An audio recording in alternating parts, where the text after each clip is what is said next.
सभी को, क्योंकि उनका मानना है कि हम लोग इस लायक नहीं है कि हम लोग बच्चों की आवाज़ उठा सकें।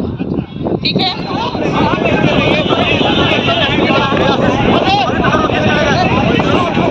हमारे पैदल चलने की भी हालत नहीं है, हमारी पैदल चलने की हालत नहीं है। मर के गिरेंगे तब उठाओगे क्या? हम ह्यूमन रिसोर्स है आपके। सब लोग आके घसीट के लेके जा रहे हैं। हम लोगों ने पूरी कोशिश की कि हम लोग जाके डीओपीटी तक ज्ञापन दे सके, वो नहीं अलाउ कर रहे हैं।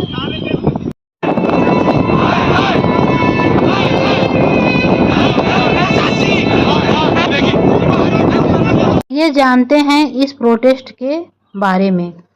एसएससी की परीक्षा में भारी अव्यवस्था हुई और गलत सेंटर, सर्वर क्रैश, पेपर रद्द, सोशल मीडिया पर ट्रेंड एसएससी मिस मैनेजमेंट। क्या है मुख्य समस्याएं जिसके कारण ये प्रोटेस्ट हो रहा है? सेंटर दूर दराज दिए गए, परीक्षा के दिन एडमिट कार्ड जारी हुआ, कई जगह सर्वर डाउन, पेपर अधूरा रहा, छात्रों का विरोध। दिल्ली, पटना, जयपुर आदि में शांतिपूर्ण प्रदर्शन, भूख हड़ताल, सड़कों पर धरना, हमें इंसाफ चाहिए की मांग। अब आइए जानते हैं कि इसमें एसएससी का जवाब क्या है।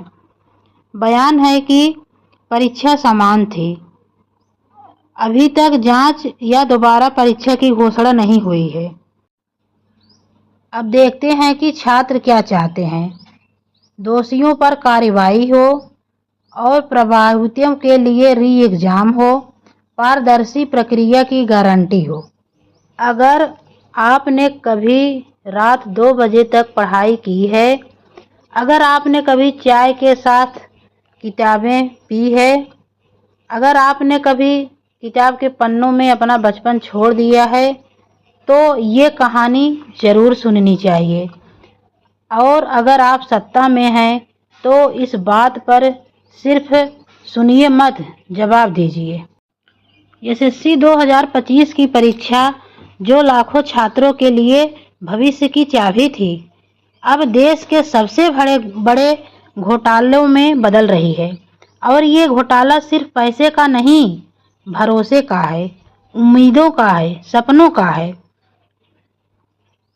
एक छात्र जिसकी मां बीमार थी, फिर भी वो परीक्षा देने गया। दिल्ली में छात्र भूख हड़ताल पर हैं, पटना में सड़क पर बैठे हैं, जयपुर में लड़कियां रो रही हैं क्योंकि उनके सपनों के साथ खिलवाड़ किया गया है।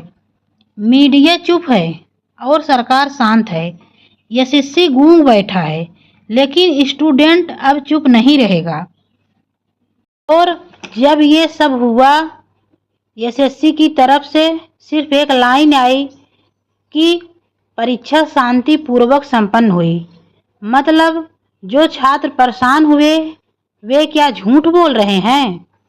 एसएससी, हम तुमसे सवाल पूछते हैं कि आपने सर्वर टेस्ट क्यों नहीं किया पहले? छात्रों को सेंटर इतने दूर क्यों भेजे गए? परीक्षा से एक दिन पहले एडमिट कार्ड क्यों दिए गए? ये गलती नहीं है, ये अपराध है। और अगर सिस्टम में इंसानियत बची है तो किसी को इसकी जवाबदेही लेनी होगी। हम ये वीडियो नहीं बना रहे हैं वायरल होने के लिए, हम बना रहे हैं इस बेशर्मी का पर्दाफाश करने के लिए। ये लड़ाई परीक्षा की नहीं है, ये लड़ाई पहचान की है, ये लड़ाई इंसाफ की है। क्योंकि अगर आज ये नहीं रुका तो कल आपकी बारी होगी। अगर आप भी एसएससी छात्र हैं तो नीचे कमेंट में लिखिए, हम इंसाफ चाहते हैं। अगर आप माता पिता हैं तो शेयर कीजिए इस अन्याय को रोकने के लिए। और अगर आप कुछ नहीं कर सकते तो कम से कम आंखें तो खोलिए।